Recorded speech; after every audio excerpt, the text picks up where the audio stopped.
words most commonly heard in fights among young siblings about silly things such as the inability of one to stop bothering the other. These situations are usually resolved between the two children in a timely manner, and if not, an outsider will step in and guide the resolution. By the time one turns 10 or so, their vocabulary usually expands beyond the blunt phrase, cut it out. In fact, right now is the first time I've used the phrase, cut it out, in almost 4 years. At my age, we ask people to please stop. By my age, we learn to respect others' wishes. You have made me revert to my 10-year-old ways because you will not listen when you are asked to please stop. So I have no other choice than to tell you, Israel, to cut it out. Since Israel's siege of Gaza, the residents of the area cannot come or go as they please. They lack many of the necessary supplies vital in day-to-day life. A Freedom Flotilla was carrying much-needed supplies and humanitarian aid to Gaza, where 4/5 of the population depend upon such aid to survive. While in international waters, the flotilla was raided by Israeli defense forces who illegally and without probable cause, according to their reports, shot 9 people. It was later stated by eyewitnesses on IsraelPalestineNews.org that 19 people's lives were taken that day.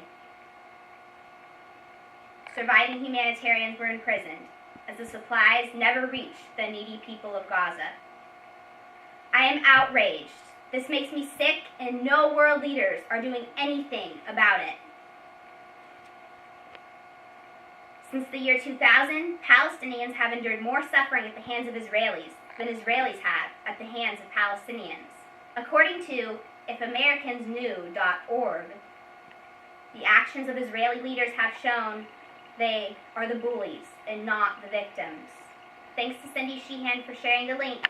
Take a listen to what I found there. While the Israeli unemployment rate is 6.1%, the Palestinian unemployment rate is 16.3% in the West Bank and 41.3% in Gaza.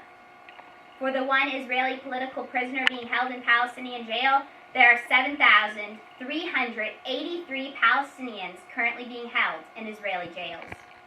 Despite 0 Israeli homes being demolished, over 24,145 Palestinian homes have been destroyed for Israeli settlement building. Even though 8,864 Israelis have been injured by Palestinians, at least 39,019 Palestinians have been injured by Israelis. For the 1,072 Israeli lives that have been taken by Palestinians, there are at least 6,448 Palestinian lives that have been taken by Israelis. While 124 Israeli children have been killed by Palestinians, 1,441 Palestinian children have been killed by Israelis. That is not including the number of children whose bodies have not yet been counted from 2008's caste-led massacre. And although the United States provides $10 million a day in aid to Israel, they do not provide any aid at all to Palestine. Israelis, of all people, you should know of suffering.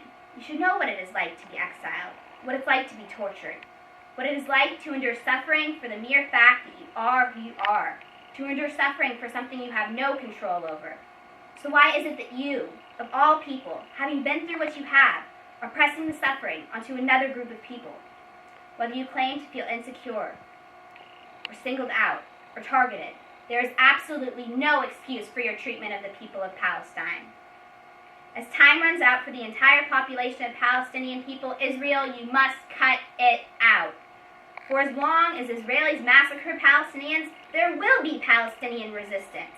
That one Israeli prisoner will continue to be held until you release the 7,383 Palestinian prisoners which you hold. America, you must cut it out. For without your financial support and inability to condemn genocide, Israel will continue their suppression of the people of Palestine. Before it is too late, you guys must cut it out. Before one more child dies, you guys must cut it out. Cut it out.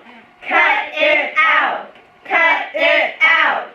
Cut it out. Thank you, and free Palestine.